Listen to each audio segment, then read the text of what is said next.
기도드립니다. 아멘.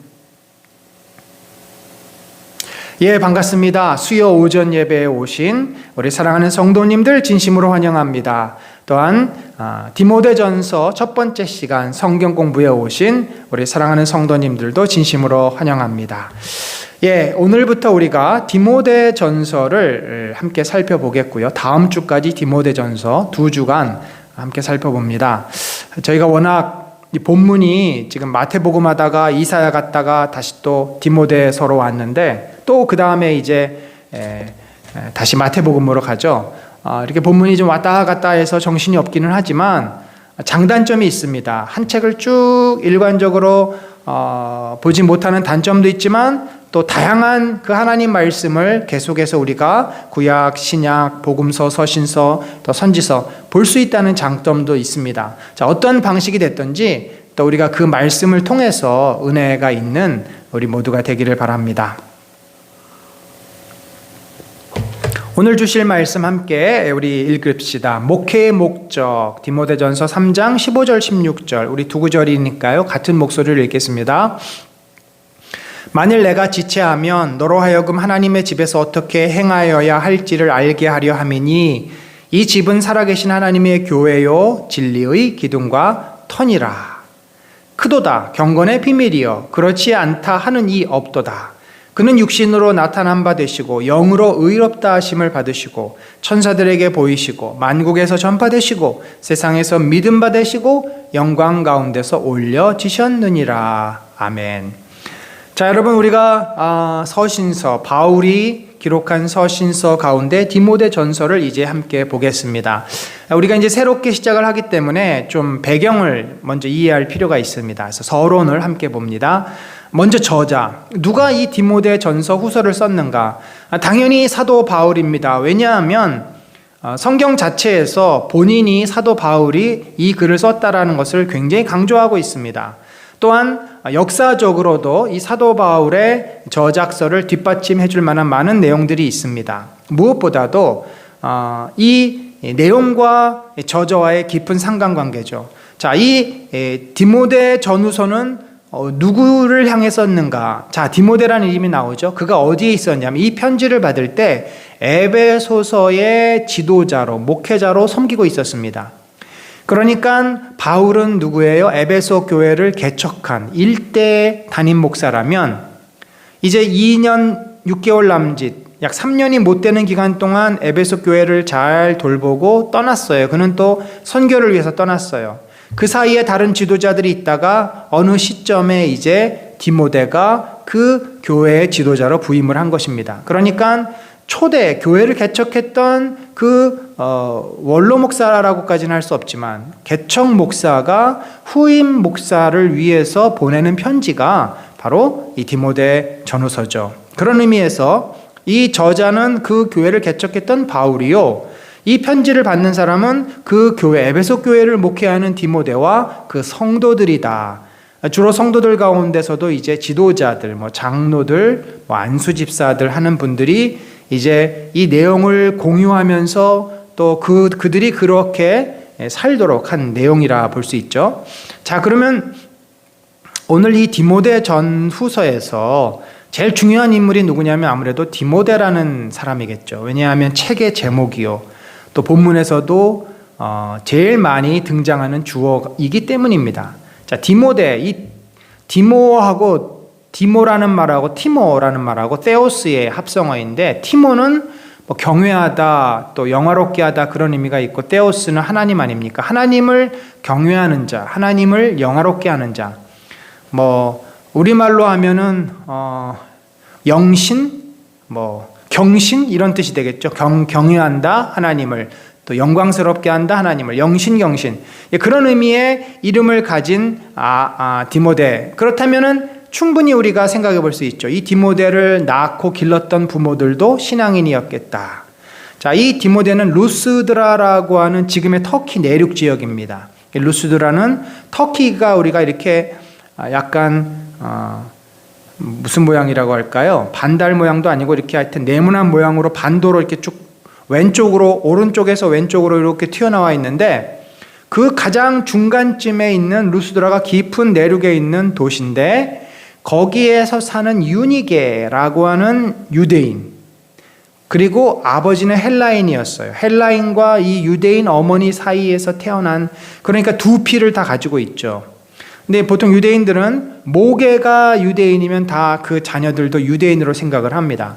그런데 뭐 워낙 헬라 지역에 살았고 디모데 자신이 또 헬라적인 문화 속에서 교육을 받았으니까 헬라인이라고 해도 과언이 아닌데, 바울은 그가 디모데를 데리고 다니면서 사역을 하면서 유대인들을 많이 만나다 보니까 이 디모데가 이방인이다 이렇게 되면은 분명히 어머니가 유대인이니까 이방인이다 이러면은 굉장히 여러 가지로 어려움이 있습니다. 디모데는 유대인의 후예면서도 이방 문화를 경험한 곧 바울과 같은 자이죠. 그래서 일부러 그를 할례를 행합니다. 할례를 행하게 해서 그가 훨씬 더 자유롭게 유대인들에게도 접근을 할 수 있고 이방인에게도 접근할 수 있도록 그렇게 합니다.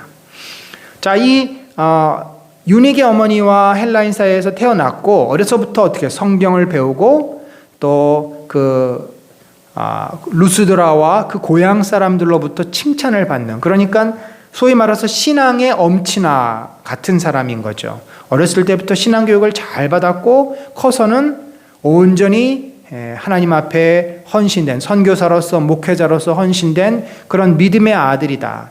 그러니까 제대로 신앙 교육을 받은 그런 신실한 하나님의 종이다 이렇게 볼 수 있습니다.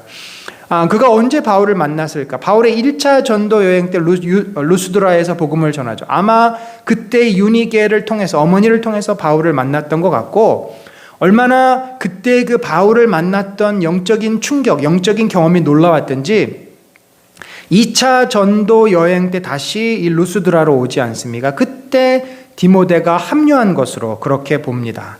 그러니까 유니게의 입장에서는 이 바울 사도와 같이 훌륭한 하나님의 종이 없었던 거죠.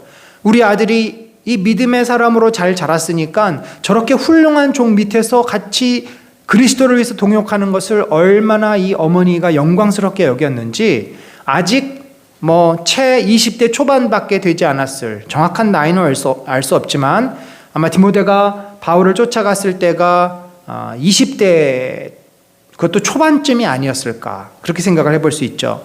그래서 그때부터 디모데는 바울을 따라다니면서 바울의 수행원으로서, 비서로서, 동역자로서 바울의 여러 가지 일들을 도와주는 역할을 합니다. 자, 그래서 2차 전도 여행 때는 다니다가 바울이 그를 데살로니가에 보내요. 데살로니가에 편지를 써서 보내요. 데살로니가에 보내기도 하고, 또 3차 전도 여행 때는 고린도에 그에게 편지를 줘가지고 보내기도 하고, 심지어 바울이 로마 1차 투옥 때는 그 투옥에서 머물러 있는 가택연금을 받았던 그 집에 함께 디모데가 있으면서 바울을 옆에서 도왔겠죠. 바울이 글을 쓸 때는 대피를 해주기도 하고 그와 함께 식사를 준비해서 그를 잘 옆에서 섬겼던, 아주 그 바울에 있어 정말, 그래서 바울은 이 디모데를 어떻게 말하냐면 믿음의 아들이다 그렇게 말할 정도로, 내가 너를 육신으로 낳지는 않았지만 하나님 안에서 내가 너를 낳은 것과 마찬가지로 너는 나에게 있어서 영적으로 아들과 같은 존재다 그렇게 표현을 합니다. 결국 당시에 이 소아시아에서, 그러니까 이게 바울이 전도한 곳을 딱 이 둘로 나눌 수 있죠. 여러분 지도를 보시면은 왼쪽 그리스 지역, 마케도니아 지역이라고 합니다. 이 마케도니아 지역이 있고 아래쪽은 에게해 지역인데, 그 위쪽 그리스 북쪽의 제일 중요한 도시는 이제 어디냐면은 데살로니카죠. 데살로니카, 빌립보 데살로니카 이런 데가 굉장히 중요한 도시. 그 다음에 밑에 이제 에게해의 중요한 도시는 고린도, 그리고 이 유럽이라고 할 수 있는 이 그리스 지역 말고 터키 지역, 아시아 지역의 제일 중요한 도시는 에베소입니다. 그래서 이 삼각형을 그으면 에베소와 데살로니카와 고린도가 이 바울에 있어서도 굉장히 중요한 도시들이요, 교회도 중요한 도시요, 뿐만 아니라 당시에 그 문화적으로도 그 도시들이 가장 번창했고 지금도 그 도시는 문명을 가지고 있고 그 역사의 흔적들을 가지고 있습니다. 그 가운데 이 세 개 도시 가운데 가장 규모도 크지만 가장 어려운, 복잡하고 문제가 많았던 곳이 어디냐? 바로 에베소입니다. 에베소는 인종도 다양하고 종교가 특별히 거기는 아주 강세예요. 그 당시에 유럽과 이 소아시아에서 제일 컸던 아데미 신전이 있었던 곳인 만큼, 그리고 이 에베소라고 하는 도시는 물론 고린도도 항구 도시요, 데살로니카도 항구 도시요, 다 이 바다를 끼고 있지만 에베소는요, 저 남쪽 아프리카에서 유럽에서 물류가 들어왔다가 다 다시 가는 그런 중간 기점으로서 뭐 우리나라로 말하면 부산항과도 같은 것이고 미국으로 말하면 샌프란시스코, LA 같은 곳입니다. 그러니까 얼마나 많은 물동량이 있고 얼마나 많은 인구가 유입됐다가 또 나아가고 그런 곳이겠어요. 그러니까 사람이 굉장히 많고 또 돈도 많고, 자, 그런 곳이기 때문에 아무나 가서 목회하기가 굉장히 어려운 곳입니다. 그런데 바울이 거기에 누구를 세우냐면 디모데를 세웁니다. 왜냐하면 그만큼 디모데는 자기가 신뢰할 수 있는 믿음의 사람이었기 때문에 그랬습니다. 그래서 결국 그가 에베소 교회 지도자가 됩니다. 뿐만 아니라 항상 보면은 그 편지 앞에 디모데와 함께 이름을 넣습니다. 그 얘기는 적어도 바울이 편지를 쓰면서 디모데가 대피를 했다든지 일부분은 그가 부르는 것을 적었다든지 하는, 그러니까 같이 편지를 썼던 그런 아주 그 동역자다라고 보시면 되겠습니다. 자, 그러면 이 디모데 전서는 어디서 기록됐을까? 우리가 역사적으로 추정하건대 바울이 쓴 서신서의 제일 마지막은 디모데 후서입니다. 디모데 전서 후서가 이제 그가 거의 하나님의 부르심을 받기 얼마 한 1, 2년 전에 기록한 책으로 봅니다. 그래서 디모데 후서에는 이제 믿음의 선한 싸움을 다 싸우고 나의 달려갈 길을 다 달려갔다라는 그의 마지막 고백도 하지 않습니까? 이제 내가 관제와 같이 부어질 때가 됐다. 내가 주님 앞에 갈 날이 얼마 남지 않았다. 자, 그렇다면 1, 2, 3차 전도 여행 때 썼다고 볼 수 없고 뒤쪽인데, 아마도 1차 로마 투옥 이후에 2차 투옥까지 한 몇 년, 3년 정도, 3, 4년의 기간이 있습니다. 그러니까 61년, 62년이 1차 투옥으로 본다면 이제 2, 3, 4, 65년이 네로의 박해 시작이니까 그 사이에 65년경, 그러니까 2년부터 65년경 사이에 이 마케도니아 지역의 중요한 도시 빌립보에서 기록했을 것으로 그렇게 추정을 합니다. 이쪽에서 기록해서 이제 에베소로 보내는 거죠. 왜냐하면 에베소는 지금 디모데가 있기 때문에 본인은 이 마케도니아와 에게 쪽에 있는 교회들을 돌보러 또 갔을 것으로 그렇게 추정을 합니다. 자, 이 편지를 쓰는 배경. 자, 여러분, 에베소가 어떤 곳이라 그랬어요? 굉장히 다양한 사람들이 있고 다양한 문화가 만나는 곳이요, 종교적인 곳이라고 했습니다. 또 물질이 풍요롭다고 했어요. 그러면 딱 공통적으로 뭐가 딱 하나 나오겠어요? 당시에 유럽에서 제일 타락한 도시는 고린도, 아시아에서 가장 타락한 도시는 에베소. 그러니까 이 고린도와 에베소는 양극단을 이루는데, 두 도시가 다 물질적으로 풍요롭고 종교가 강세고, 그만큼 종교와 인간의 그 성적인 타락은 직결되어 있습니다. 당시의 종교적인 행위는 성전에 가서 여사제들과 몸을 섞는, 그것을 하나의 어떤 거룩한 예배로 그들이 생각했기 때문에, 그래서 이 에베소와 고린도는 당시에 굉장히 성적으로 문란하고, 또 사람들이 물질주의에 빠져가지고 쾌락을 추구하는, 그래서 방탕한 그런 도시의 전형이 고린도와 에베소다.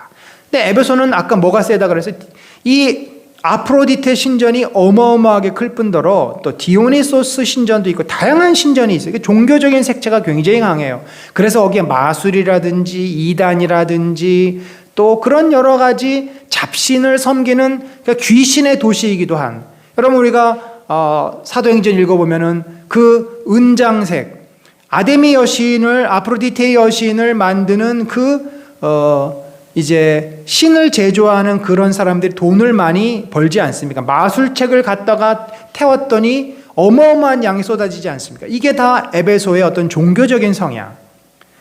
그러다 보니까 이 교회가, 에베소 교회가 워낙 유대인들도 있고 헬라인들도 있고 거기가 이제 일거리가 많고 그러니까 사람들이 많이 모이지, 유대인들도 많이 가서 거기서 살았어요. 그러다 보니까 교회가 그냥 복잡한 거예요. 항상 문제가 많고 시끌시끌하고 이제 그런 상황입니다.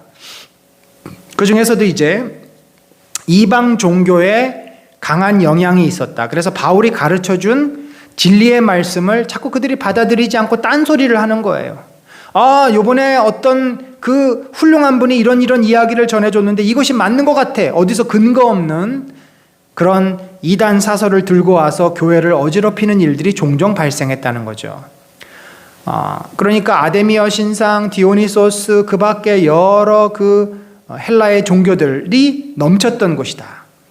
또 세속주의, 거기다가 또 유대인들도 많이 있었기 때문에 유대인들이 얼마나 바울을 에베소서에서 곤란하게 만들었습니까? 이 유대인들이 자꾸 유대주의를 강조하는 거, 율법을 지켜야 된다, 할례를 행해야 된다, 절기를 지켜야 된다. 굉장히 교회가 그러니까 시끄러울 수밖에 없습니다. 거기다가 이 기독교 초대교회 후반간 60년부터 서서히 드러나기 시작 영지주의, 이게 헬라의 이원론으로 오는 건데, 우리의 육신은 이제 죄로 가득 차 있으니까 우리의 구원은 육신은 썩어서 없어지는 거다. 영혼만 구원받으면 된다. 그래서 거룩한 깨달음을 얻으면 영혼은 구원받고 육신은 두 가지로 나뉘어요. 죄가 많으니까 철저하게 금욕을 해야 된다. 금식하고 그 다음에 성적인 모든 것을 제거해버리는 금욕으로 나가기도 하고, 아니면 육신은 어차피 썩어질 것이니까 아무렇게나 살아도 된다. 방종주의로 나가서 몸은 타락하고 영혼만 구원받으면 된다. 이런 이원론이 서서히 교회 안에 들어오기 시작합니다. 이런 복잡한 배경 속에서 에베소서가 기록이 됩니다. 자, 에베소서의 구조를 보면요, 재밌게도요, 에베소서는 구조가 아주 심플합니다. ABC예요. 그러니까 바울이 두 가지의 그 내용을, 거의 엇비슷한 내용을 반복해서 쓰고 있는데, 자, A가 뭐예요? 거짓 가르침과 싸우라. 1장에서 다루죠. 그것이 4장에서 또 다른 각도에서 좀 더 풀어서 앞에서 말했던 것을 좀 더 자세하게 설명하는 식으로 어떤 의미에서 A-라고 할 수 있죠. 거짓 가르침과 싸우라라고 4장에서 또 이야기를 해요. 자, 두 번째 B, 2장에서 교회 내의 질서, 예배를 드릴 때 교회 안에 여러 가지 문제들이 있지 않습니까? 그 질서를 이야기합니다. 그리고 5장에 가서 역시 그 교회 내의 질서의 문제를 다시 한번 이야기해요. 자, C, 세 번째 주제는 교회 지도자들을 위한 지침. 자, 교회 안에 직분자들이 있지 않습니까? 감독이 있고 장로가 있고 집사가 있고. 그래서 그 집사들, 감독, 장로가 어떻게 신앙생활해야 되고 어떤 사람이 세워져야 하는지에 대한 이야기를 하는데, 이제 뒤에 가서 6장에 가서 이제는 그 뒤에 가서는 성도들은 또 그들을 어떻게 받아들이고 어떻게 신앙생활을 해야 되는지. 그래서 이게 전반적으로 이 내용을 보면요, 목회자 디모데가 또는 디모데와 함께 동역하는 그 교회 리더십들이 어떻게 그 시대의 복잡한 문제에 직면한 에베소 교회를 정말 하나님께서 기뻐하시는 거룩한 몸으로 잘 세워나가고 이끌 수 있을까 하는 목회 지침서, 목회 매뉴얼. 그래서 우리가 이 디모데 전후서 디도서를 목회 서신이다 라고 그렇게 이야기를 합니다. 자, 그러나 이것이 우리 모든 성도들이 알아야 될 내용이기 때문에 우리에게도 굉장히 영적으로 많은 도전과 유익을 줍니다. 자, 구체적인 내용을 보면요, 오늘 우리가 1장에서 3장까지 나가보도록 하죠. 제일 큰 주제가 거짓 가르침과 싸우라. 왜냐하면 당시에 수많은 거짓 가르침이 교회 안으로 자꾸 들어오고 있는 거예요. 바울이 떠난 뒤로 강하게 이 거짓 교리를 반박하고 그것의 잘못을 밝힐 만한 그런 탁월한 리더십들이 부족했던 거죠. 그러니까 자꾸 어떤 이단들이 들어와서 거기다 가르침을 주는데, 여기 보니까 내가 마게도냐로 갈 때, 자, 바울이 이제 마게도냐로 지금 가고 있어요. 빌립보. 거기서 편지를 쓴 것으로 추정을 합니다. 너를 권하여, 너는 디모데입니다. 에베소에 머물라 한 것은 어떤 사람들을 명하여 다른 교훈을 가르치지 말며. 어떤 사람들이 지금 교회 안에 들어와서 다른 교훈, 바울이 전하여 준 예수 그리스도로부터 받은 깨달은 말씀을,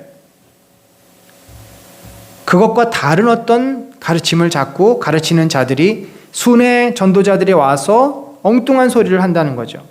신하와 끝없는 족보에 몰두하지 말게 하려 함이라. 자, 두 가지 이유예요. 지금 디모데에게 바울이 요구하는 게 첫 번째, 다른 교훈을 가르치지 못하게 하라. 그 다음에 신하와 끝없는 족보에 몰두하지 말게 하라. 이런 것들은 변론만, 의미 없는 악유, 투쟁만 만들어낸다. 자, 다른 교훈은요, 예를 들면은 영지주의의 가르침, 다른 교훈입니다. 또 여러 이단 사설, 다른 교훈입니다. 그러면 신화와 족보는 무엇입니까? 신화는요, 그러한 영지주의나 또 헬라 여러 종교들이 가지고 있었던 내용 아닙니까? 뭐 제우스 신에 관한 이야기, 헤라 여신에 관한 이야기, 아프로디테가 어떻게 이 아데미 여신이 위대한 여신이 되었나, 그런 이야기, 그런 스토리들. 신화는 인간이 만들어낸 스토리잖아요. 그러니까 그런 걸 가지고 성경 말씀하고 자꾸 이렇게 견주어서 그 권위를 주장하는. 자, 끝없는 족보는 뭐예요? 족보 그러면 뭐가 생각납니까? 유대인들이 생각이 나죠. 바로 율법을 가지고 그 안에 들어와서 족보를 막 가지고 논쟁을 하는 그런 유대인들도 있었다는 것입니다. 자, 그러면 이렇게 이러한 잘못된 가르침을 막고서 바른 교훈을 가르쳐야 되는 이유는 뭡니까? 교훈의 목적은 청결한 마음과 선한 양심과 거짓 없는 믿음에서 나오는 사랑을 에베소 교인들이 배우도록 하기 위해서죠. 청결한 마음, 선한 양심. 그러니까 이게 뭔가 바울이 표현하는 거짓 없는 믿음, 다 뭐냐면은 왜곡되지 않고 진실한 신앙을 갖도록. 워낙 잘못된 가르침과 이단 사설, 오늘날도 그래요. 이 사회가 얼마나 다양한 생각과 다양한 의견들이 있습니까만, 문제는 그것이 다 거짓을 근거로 해서 우리를 유혹하고 있다는 것입니다.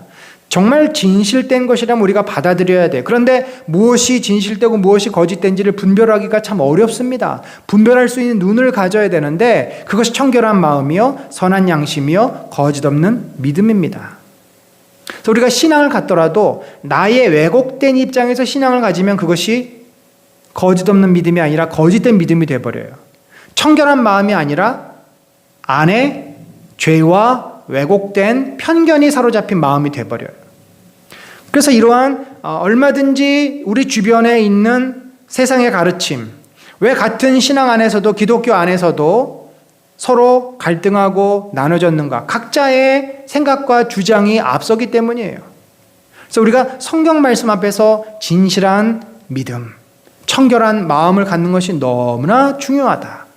이것이 어떻게 결론이 나냐면 사랑의 마음으로 귀결이 난다는 거죠. 그러니까 우리가 믿음은요, 믿음의 목적은, 우리들이 예수 그리스도를 믿는 목적은, 성경을 믿는 목적은, 하나님을 믿는 목적은 우리들이 사랑으로 변화되기 위해서입니다. 만약에 사랑이 없는 믿음은 뭐예요? 그냥 이념입니다. 이데올로기입니다.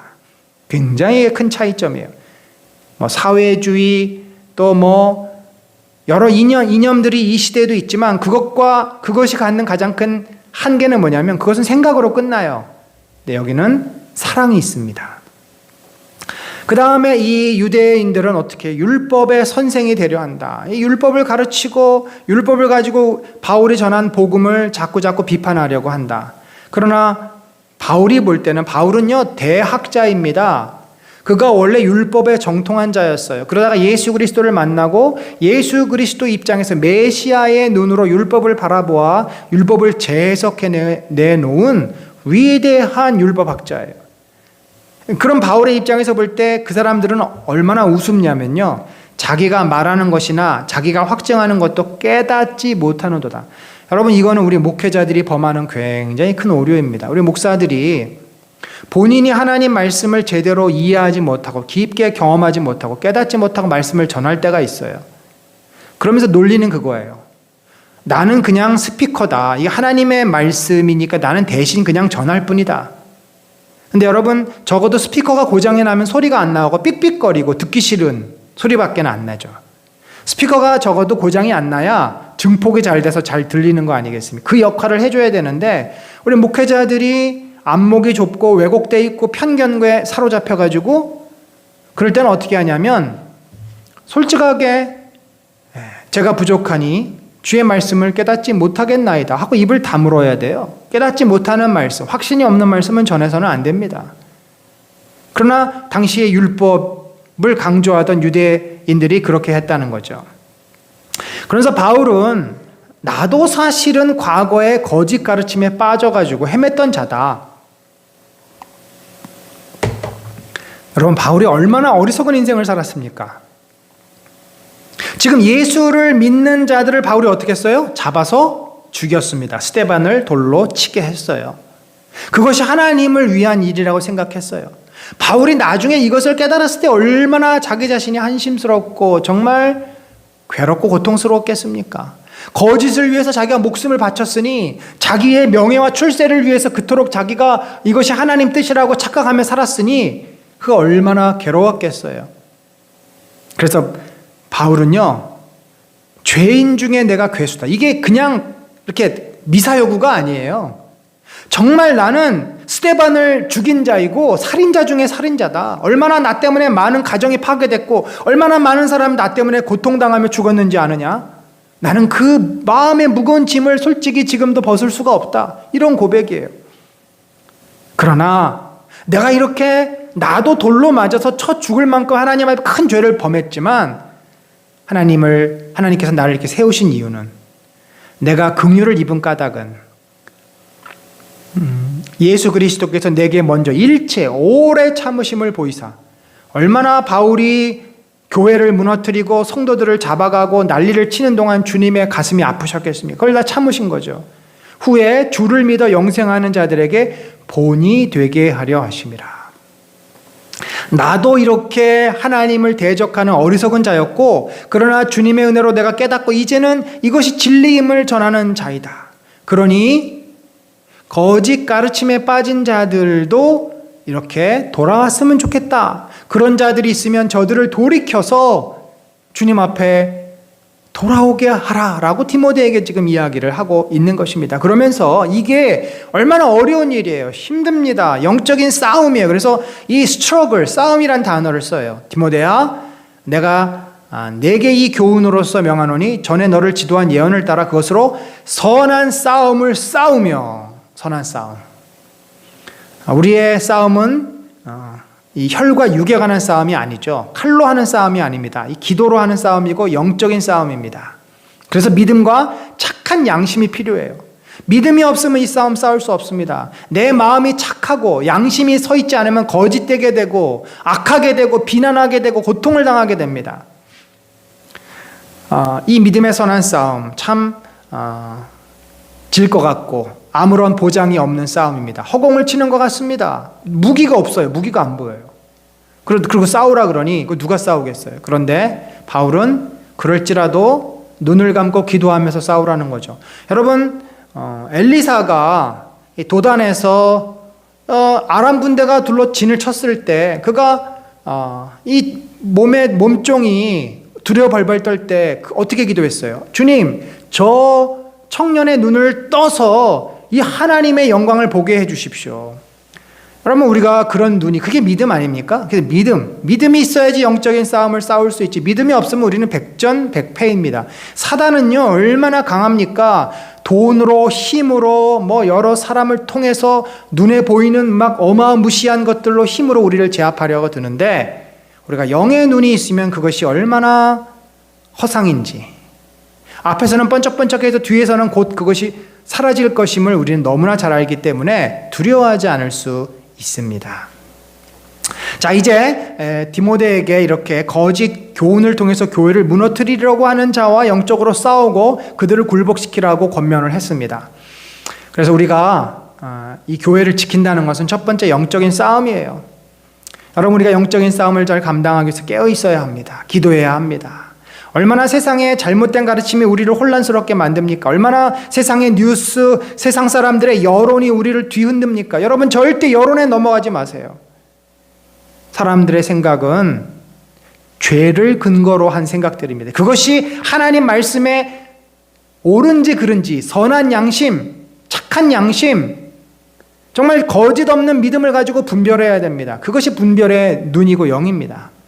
자, 두 번째, 교회가 이제 모였어요. 예배도 드리고 여러 교회 활동을 하는데 여러 가지 문제가 있습니다. 첫 번째, 당시의 사람들이 권력자들, 나라의 지도자를 위해서 기도하지 않았어요. 아마도 그들이 일반 사람들을, 지금도 물론 그렇지만 당시엔 더욱더 세금을 착취하고 괴롭히지 않습니까? 지도자를 존경하는 사람이 없어요. 욕만 합니다. 그런데 바울은 나라의 지도자들을 위해서 기도하라는 거죠. 내가 첫째로 권하노니 모든 사람을 위하여 간구와 기도와 도구와 감사를 하되 임금들과 높은 지위에 있는 모든 사람을 위하여 하라. 당시의 사람들이 임금과 높은 지위에 있는 사람을 안 했어요. 나쁜 놈이라고 욕했어요. 착취한다고 욕했어요. 뭐 지금도 그럽니다. 우리나라에서 욕을 제일 많이 얻어먹는 사람이 대통령 자리에 있는 사람 아닙니까? 무슨 일만 있으면 대통령 욕을 합니다. 그러니 대통령을 위해서 기도하는 것이, 이 왕을 위해서, 황제를 위해서, 로마 황제를 위해서 뭐 기도하는 것이 어렵다라는 거죠. 그런데 바울이 왜 기도하라 그러냐? 이유가 있어요. 이는 우리가 저들을 위해서, 저 권력이 악하고 썩었고 정말 하나님을 대적하는, 우리를 핍박하는 자들이라 할지라도 네로를 위해서 기도하라. 여러분, 기도가 되겠어요? 네로 빨리 죽게 해주세요. 근데 우리가 김정일을 위해서 기도할 때 김정일이 빨리 죽게 해서요라고 기도하기도 하지만 김정은도 회개하고 돌아오게 해주세요라고도 기도해야 되지 않겠습니까? 이는 우리가 모든 경건과 단정함으로 고요하고 평안한 생활을 하려 함이라. 당시에 황제가 획가닥하면요, 모든 기독교인을 잡아 쳐넣어. 그러면은 온 제국이 난리가 납니다. 제대로 신앙생활을 할 수 없고 지하로 숨어야 되고 잡혀가고. 그래서 이 지도자들이 정말 획가닥하지 않고, 지도자들이 제대로 자신들의 역할을 감당해서 이 사회가 혼란에 빠지지 않고 기독교가 핍박받지 않도록 그들을 위해서 기도하고 나라를 위해서 기도하고 질서를 위해서 기도하라라고 하는 것이죠. 뿐만 아니라 이 기도하다라고 하는 것의 궁극적인 목적은 그들도 구원을 받기 위해서라는 겁니다. 4절에 보니까 하나님은 모든 사람이 구원받으며 진리를 아는 데 이르기를 원하시느니라. 그가 모든 사람을 위하여 자기를 대속물로 주셨으니, 예수 그리스도는 바로 네로를 위해서도 십자가에서 죽으신 것이고, 예수 그리스도는 정말 이름도 빛도 없는 한 가난한 영혼을 위해서도 십자가에서 죽으신 것이라는 것입니다. 그러니까 모든 사람을 구원하는 것이 하나님 뜻이지만, 우리가 그들을 위해서 기도해야 되지만, 최종적으로 구원받음은 우리 인간의 스스로의 선택과 하나님의 은혜가 동시에 만났을 때 그것이 열매를 맺는 거 아니겠습니까? 하나님이 아무리 구원하시려고 해도 인간이 계속 거부하고 악하면 그 영혼 구원받을 수 없습니다. 그것이 진정한 자유의지예요. 그러나 우리가 아무리 구원을 받고 싶어도 하나님의 은혜를 베풀어 주시지 않으면 우리가 눈이 열리지 않습니다. 하나님께서는 계속 은혜를 베풀어 주시는데 그 은혜에 응답하는 자들, 그 자들이 바로 구원을 얻을 수 있는 거죠. 자, 이번에는 이제 지도자들을 위해서 기도하라, 이 기도의 생활에 대한 이야기. 두 번째는 예배 때 남자들이 기도하는 그 자세에 대해서 이야기를 하는데, 그들이 어떻게 기도했냐면, 각처에서 남자들이 분노와 다툼이 없이 거룩한 손을 들어 기도하기를 원하노라. 이 말은 뭐예요? 여기 보니까 이 분노와 다툼이다, 언뜻 봐서는 기도는 안 하고 서로 막 말싸움하고 싸우고 하는 것 같은데 그런 의미가 아니에요. 이 다툼은 영어로 말하면 reasoning이라 그래가지고 굉장히 논리적으로 논박하고 말싸움을 하는 그런 어떤 내용입니다. 그러니까 지금 이 남자들이 각처라고 하는 것은요, 각 집을 말해요. 초대교회, 에베소 교회는요, 큰 성전이 있어서 함께 모이는 것이 아니라 각 집에서 예배를 드렸어요. 물론 두란노 소원처럼 그런 곳에 모여서 예배도 드렸지만 주로 한 집에서 한 10명, 20명 정도가 모여서 예배를 드립니다. 그때 남자들이 뭐 하냐면은 막 화를 내고 또 말로써 어떤 문제를 지적하는데 주로 그 내용이 뭐겠어요? 가만히 제가 생각해 보니까 앞에 내용이 뭡니까? 황제와 지도자들을 위해서 기도하지 않았어요. 왜요? 그들에 대한 불만이 머리끝까지 있는 것입니다. 오늘날도 대통령 욕하고 오늘날도 나라 욕하는데 고대시대 사람들은 오직했겠어요? 저 지주를 욕했고 귀족들을 욕하고 자기 주인을 욕하고 뭐 인간이 다 그렇지 않습니까? 그러니까 이스라엘 교회에 모여서 하는 이 뭐냐면 현 정부에 대한 비판, 많이 가진 자들에 대한 불만, 계속 그런 이야기밖에는 나오지 않는다는 거죠. 그래서 바울은 불만만 얘기하고 비판만 얘기해서는 아무런 대안이 없지 않습니까? 그렇게 하지 말고 너희가 지금 어쨌든 섬기고 있는 상전들, 지도자들, 관리들, 로마 황제 이런 사람들을 위해서 축복하고 기도하라. 너희만 화를 내고 그러면 너희만 속이 상하고 은혜가 없다. 하나님께서 그런 너희 위에 임하시겠느냐? 거룩한 손을 들어 그들을 축복하고 그들을 용서하고 그들에게 은혜를 베풀어 달라고 기도해라. 여러분, 그래서 우리가 신앙생활 할 때 특별히 기도라는 것은요, 나의 감정의 어떤 표출을 위한 도구가 돼서는 안 돼요. 기도는 그 모든 감정, 내 생각 다 내려놓는 것이 기도입니다. 내 마음과 내 속상함, 내 분노, 내 이 모든 것을 주님 앞에 내려놨을 때 기도가 되지, 그 속에 갇혀가지고 내가 쏟아놓는 것은 기도가 아니라 그냥 그건 내 생각이요, 내 푸념이요, 내 어떤 내면의 표현밖에는 되지 않습니다. 기도는 내 생각, 내 감정, 내 상황을 다 주님 앞에 내어 맡길 때 주께서 그 상황을 보시고 응답하시고 인도하시는 게 기도 아니겠습니까?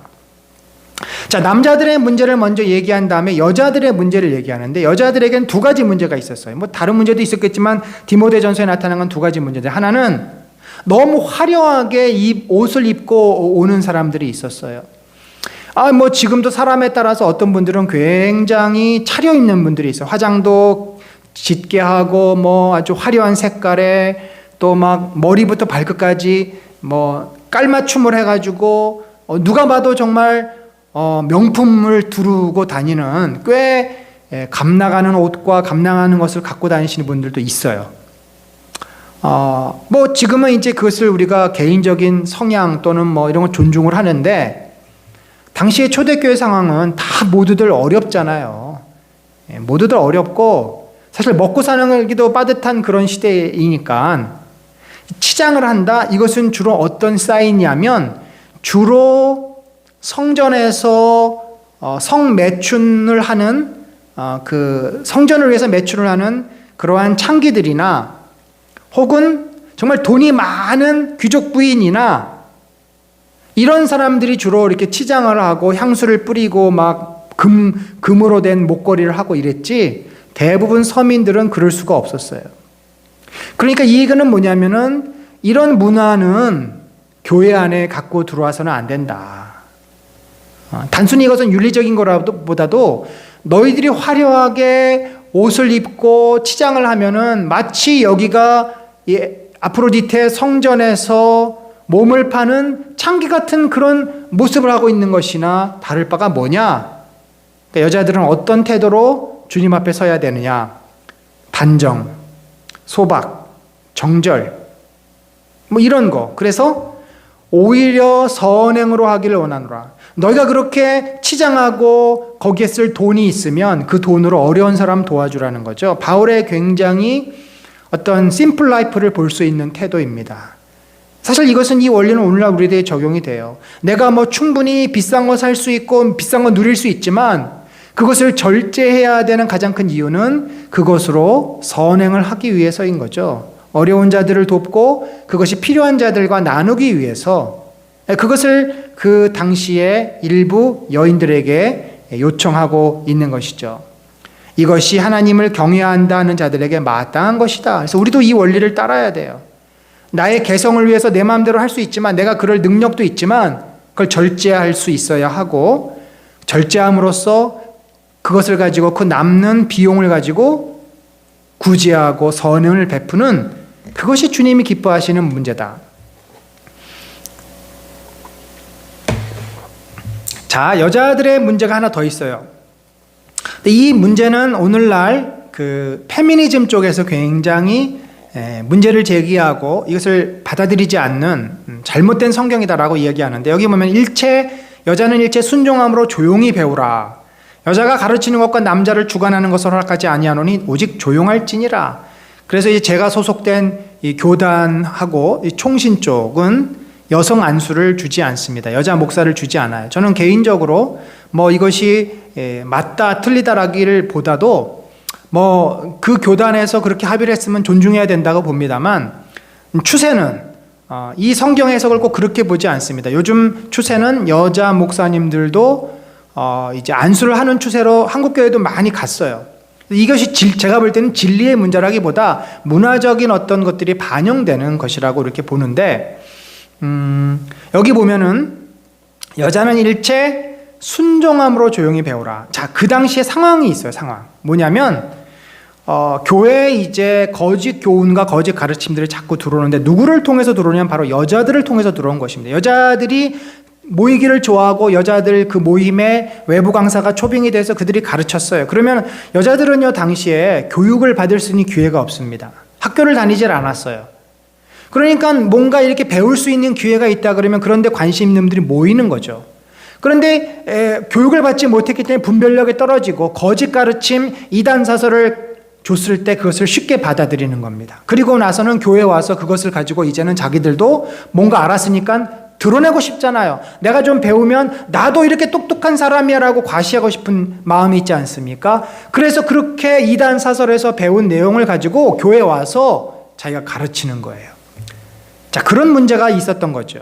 자, 그러다 보니까 바울이 볼 때는 여자는 일체 순종함으로 조용히 배우라 그랬는데 이 여자라는 것이 단수입니다. 아마도 그렇게 해서 교회로 혼란스럽게 했던 몇몇, 특별히 한두 여자가 있었던 것 같아요. 절대로 마이크를 주고 가르치게 하지 말라. 왜냐하면 잘못된 가르침을 배우고 와서 혼란스럽게 하기 때문이다. 그래서 여자는 가르치는 것과 남자를 주관하는 것을 허락지 아니한다. 왜냐하면 그 당시의 문화도 그랬을 뿐더러 그렇게 함으로써 충분히 여자들이 그럴 능력과 준비가 안 된 상황에서 했기 때문에 문제가 지금 교회 안에 발생을 한 것입니다.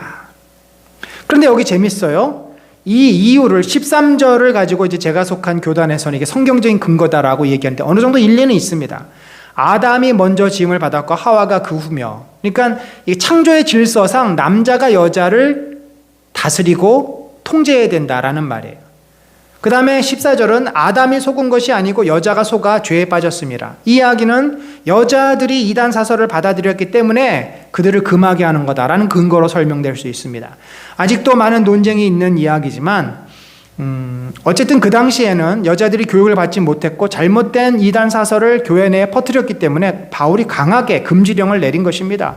그런데 오늘은 여자들도 남자들과 동등하게 교육을 받고 또 그들도 많은 능력이 있어요. 그래서 어느 정도는 시대적인 상황을 우리들이 고려해서 이것을 해석해야 되지 않을까 이제 그렇게 생각을 합니다. 그러니까 이 이야기는 여자뿐만 아니라 남자들도 제대로 알지 못하고 교회 안에서 이단 사설을 가르치면 그 사람은 입을 다물게 해야 한다는 것입니다.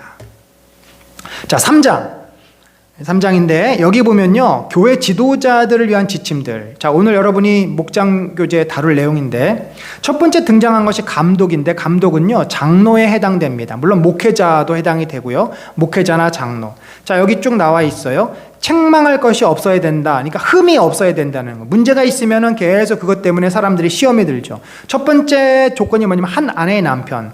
여러분 고대 시대는 일부 다처제입니다. 그래서 부인이 막 3명, 4명, 5명 이런 사람들이 장로가 되면은 문제가 되는 거죠. 그러니까 고대나 지금이나 아무리 그 문화가 일부 다처여도 하나님이 원하시는 것은 일부 일처예요. 한 가정이라 하면 한 여자, 한 남자가 만나서 결혼을 해서 가정을 이루는 것입니다. 그래서 한 남자와 한 여자, 일부 일처를 이야기하고요. 절제하며 신중하며 단정하며 다 같은 맥락이죠. 좀 사람이 가벼워서는 안 된다는 거, 진중해야 된다는 것이죠. 무슨 얘기를 들었을 때 바로 거기에서 막 벌컥 화를 낸다든지 이래서는 안 되고 충분히 그 이야기를 곱씹고 잘 살펴본 다음에 반응할 수 있는 어떤 그런 좀 진중함이 있어야 된다. 나그네를 대접하기를 좋아한다. 그러니까 이 환대하고 사람들을 환대할 수 있는 마음, 가르치기를 잘하며 지혜가 있어야 되겠죠. 술을 즐기지 아니하며. 재밌어요. 이 감도와 장로는 술을 즐기지 않으니까 그 당시는 포도주 문화이기 때문에 술을 안 마실 수가 없어요. 즐기지 않는다. 나중에 집사는 인박이지 않는다. 중독돼서는 안 된다는 이야기입니다. 구타하지 아니하며 관용하며 다투지 아니하며 돈을 사랑하지 아니하며 또 자기 집을 잘 다스려 자녀들로 모든 공손함으로 복종하게 하는 자라야 할지니. 수신제가 치국 평천하의 의미죠. 또 새로 입교한 자도 말지라. 교회에 온 지 얼마 안 되는 사람, 증명이 안 된 사람을 장로로 세웠다가 감독으로 했다가 그가 교회를 홀딱 말아먹을 수도 있는 거죠. 최근에 신천지가 그 일을 합니다. 신천지 학생들을 신학교로 보내서 교회 전도사로 보내서 그가 교회 지도자가 되기 위해서 교회를 신천지 안으로 끌고 들어오는 산 옮기기 이런 전략을 해요. 그래서 우리가 새로 입교했거나 새로 교회에 왔을 때 잘 살펴봐야 돼요. 또한 외인에게서 선한 증거를 얻은 자라야 할지니. 그래서 미국에 있는 제가 지금 교회 이름이 생각이 안 나는데 그 교회는 장로를 세울 때요, 미국은 그런 신뢰 문화가 있으니까 직장에 있는 동료들에게 추천서를 받아오도록 합니다. 거기에 이렇게 코멘트 해주는 난이 있어요. 그러니까 직장 동료들이 어떻게 이 사람을 평가하느냐가 굉장히 중요한데 바로 이 원리를 그대로 적용한, 우리나라 문화에서는 참 어렵죠. 그거 뭐 부탁하기도 어렵고 부탁하면은 또 나쁘게 써주겠어요. 맨날 얼굴 봐야 될 사이인데 의미가 없어요, 우리나라에서는. 근데 서양은 그런 것들이 있는 그대로 쓰니까 의미가 있는 거죠. 자, 이렇게 이제 감독과 장로에 대한 이야기가 나왔고, 두 번째 안수집사와 권사. 권사는 사실은 성경에 없습니다. 집사만 나와 있는데 집사는 안수집사고 같은 그 레벨로 보고 생각하시면 되겠습니다. 이와 같이 집사들도 정중하고 일구이언을 하지 아니하고, 앞에 이제 이와 같이 집사들도 그랬으니까 감독이나 장로들이 앞에 했던 내용, 술에 임박이지 아니하고, 알코올 중독에 대해서는 안 됩니다. 자, 너무 이 이야기를 좋아하시는 우리 집사님들이 있을 줄 아는데, 그렇다고 여러분 술과 가까이 하는 것은 좋은 일은 아닙니다. 우리 문화에서도 물론 술이 인간관계에 굉장히 중요한 도구인데, 그래서 술자리를 자주 하게 되면 실수를 많이 하게 되고, 장로들도 술을 즐기지 말라 그래 즐기게 돼버리지 않습니까? 그러니까 어쩔 수 없이 술을 하게 되는 경우는 우리가 뭐 그걸 인정을 해야 됩니다. 뭐 술을 먹는 게 술 안 마시는 게 무슨 훈장처럼 생각해서는 안 돼요. 나는 술 안 먹어. 나는 기독교인은 술 안 먹어. 여러분, 그게 중요한 게 아니라 나는 기독교인이니까 주일 성수하고 어려운 사람 돕고 복음 전하고 예수님 말씀대로 살 거야 라는 게 중요하지, 술은요 뭐 조금 마실 수도 있지 않습니까? 성경 자체도 그렇고 문화 속에서 어느 정도 허용이 돼. 그러나 즐긴다든지 인박인다든지 그거는 문제가 됩니다. 여러분, 그렇다고 제가 어디 가서 맥주 마시고 포도주 마시고 이러면은 시험에 들겠죠. 저도 마실 수는 있지만 제가 이제 절제하고 있습니다. 그 다음에 더러운 일을 탐하지 아니하고, 물질에 대해서 사기를 친다든지 폭리를 취한다든지 이러면 안 된다는 거죠. 깨끗한 양심, 연결되는 내용입니다. 믿음의 비밀을 가진 자라 할지니, 자기 자신만의 믿음의 고백이 있어야 되죠. 이에 이 사람들을 먼저 시험하여 보니까 항상 직분자를 세울 때는 상당 기간 교회에서 먼저 훈련받고 그 믿음이 검증이 되어야 합니다. 그 후에 책망할 것이 없으면 집사의 직분을 맡게 할 것이요, 여자들도 이와 같이 정숙하고 모함하지 아니하며 절제하며 모든 일에 충성된 자라야 할지라. 정숙하다, 이 꼭 나오는 단어입니다. 그리고 모함하지 아니하며, 참 이게 옛날이나 지금이나 남을 험담하고 헐뜯고 비난하고 없는 말 갖다 붙이고 이게 똑같았던 것 같아요. 절제하며, 정숙하다, 절제하다 다 같은 맥락이죠. 그래서 자기 자신을 좀 돌보고 절제하고 남을 배려해 줄 수 있는 모든 일에 충성된 자라야 할지니, 또 집사들도 한 아내의 남편, 자녀와 자기 집을 잘 다스리는 자. 자, 이렇게 이제 집사의 직분을 잘한 자들은 아름다운 지위와 그리스도 예수 안에 있는 믿음의 큰 담력을 얻느니라. 우리가 섬기면, 뭐 감독도 그러겠지만 집사라든지 권사라서 잘 섬기면 하나님께서 그들을 존귀한 자로 세우지 않겠습니까? 또한 하나님께서 그 봉사하고 충성하는 일을 통해 그 믿음이 더 자라게 하시고 그를 하나님께서 교회의 기둥으로 세우신다라는 축복의 약속이죠. 자, 이제 마지막 부분인데, 왜 이제 중간에 이게 15절, 16절이 1, 2, 3장과 4, 5, 6장에 넘어가는 고리예요. 이게 굉장히 중요합니다. 제가 볼 때 이 15장, 16절이 디모데 전서의 핵심 구절이에요. 왜 내가 너를 이 편지 보내는 줄 아느냐? 왜 마게도니아 빌립보에서 너에게 편지를 보내냐면, 만일 내가 지체하면 너로 하여금 하나님의 집에서 어떻게 행하여야 할지를 알게 하려 함이니. 바울이 에베소로 다시 와야 되는데 이게 마음대로 올 수가 없어요. 여러 일들이 많아서. 그러니까 내가 못 가더라도 이 편지를 대신 보내니 이 편지를 잘 읽고서 네가 어떻게 해야 될 것을 알고 그대로 해라, 이런 건데, 하나님의 집에서 어떻게 행해야 할지, 이게 뭐예요? 목회죠. 하나님의 집이 어디예요? 교회입니다. 하나님의 집은 살아계신 하나님의 교회요 진리의 기둥과 터니라. 여러분, 이곳이, 교회가 하나님의 집입니다. 우리 집이 아니에요. 하나님이 계시는 곳이요, 하나님의 거룩한 터전이요, 진리가 선포되는 곳입니다. 그래서 교회가 중요한 곳이에요. 교회는 사람들이 모이는 곳이지만 그냥 사람이 아니라 예수 그리스도를 주라 고백하는, 성령과 동행하는, 그러니까 하나님이 계시는 곳이죠. 하나님의 집.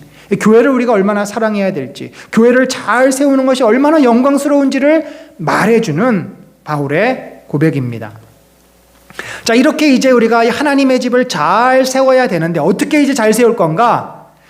앞에는 좀 문제점들을 지적하는 내용이었다면 뒤에는 대안들을 많이, 문제점도 말하지만 대안들을 많이 제시하는데, 제일 이 디모데전서에서 중요한 단어가 경건이라는 단어입니다. 경건. 크도다 경건의 비밀이요. 너희가 이제 4장에 가면은 경건에 힘쓰기를, 경건에 이르기를 연습하라, 힘써라, 그런 말을 하지 않습니까? 이 경건의 비밀, 경건이 어디에서 온 거냐면 바로 주 예수 그리스도에게서 옵니다. 예수님은 육신으로 나타난 바 되고 영이 육신이 됐어요. 그리고 영으로 의롭다 하심을 받으시고 영적으로나 육신적으로나 그는 완벽한 분, 의로운 분이에요. 천사들에게 보이시고 만국에 전파되시고 세상에서 믿음 받으시고 영광 가운데 올려지셨느니라. 그러니까 예수님이 이 땅에 영이셨지만 육으로 오셔서 영으로서의 그 온전한 모습을 육 속에서도 담아냈듯이, 경건이라는 것은 우리가 육을 가지고 있지만 성령 안에서 거룩한 삶을 사는 것이다. 영과 육이 하나 된 온전한 삶이 경건이다라고 바울이 말하고 있고, 이제 4, 5, 6장에서 이 내용을 잘 설명해 갈 것입니다. 사랑하는 성도 여러분, 바울이 오늘 우리들에게 또 이 디모데를 통해서 말씀해 주는 것은 우리의 무엇입니까? 영적인 선한 싸움을 싸우기 위해서 우리가 어떻게 해야 돼요? 깨어 있어야 합니다. 선한 양심, 거짓 없는 믿음을 가지고 잘못된 것을 분별할 수 있는 능력, 그리고 우리가 예배 가운데 잘못된 것을 내가 제거하고 온전하고 순전한 모습으로 교회를 세워나갈 때, 교회는 세상 속에서 하나님의 영광을 드러내는 하나님의 거룩한 집이 될 줄로 믿습니다. 그런 은혜가 우리 은혜 나눔 교회 위에 늘 넘치시기를 간절히 축원합니다. 하나님 아버지, 감사합니다. 주님께서 저희들을 사랑하시고 또 디모데 전서를 통해서 말씀을 주심을 감사합니다. 우리의 연약함을 아시는 주님, 우리가 이 땅을 살아갈 때 세상의 소리에 너무나 많이 마음이 빼앗깁니다. 여론의 마음이 흔들리고 주변 사람들의 말에 우리들의 마음이 흔들립니다. 그러나 주님, 우리는 주님의 자녀요, 주님께서 진리의 기둥이요 하나님의 집을 세우게 하신 주님의 백성입니다. 이곳에서 우리가 믿음 잃지 않고 하나님의 거룩한 몸을 세워나가는, 정말 영적으로 깨어서 진리를 붙잡고 진실함으로 세워나가게 하시고, 특별히 우리 은혜나는 공동체 안에 일꾼들을 세우셨으니 이 일꾼들을 통해서 이 교회가 더욱 든든히 세워져 가도록 축복하여 주시옵소서. 지금은 우리 구주 예수 그리스도의 놀라우신 은혜와 하나님 아버지의 무한하신 사랑과 성령님의 감동, 교통하심이 참으로 깨어서 이 거룩한 집, 진리의 기둥을 세워가기를 소망하는 주의 백성 위에 지금부터 영원까지 함께 하실지어다. 아멘.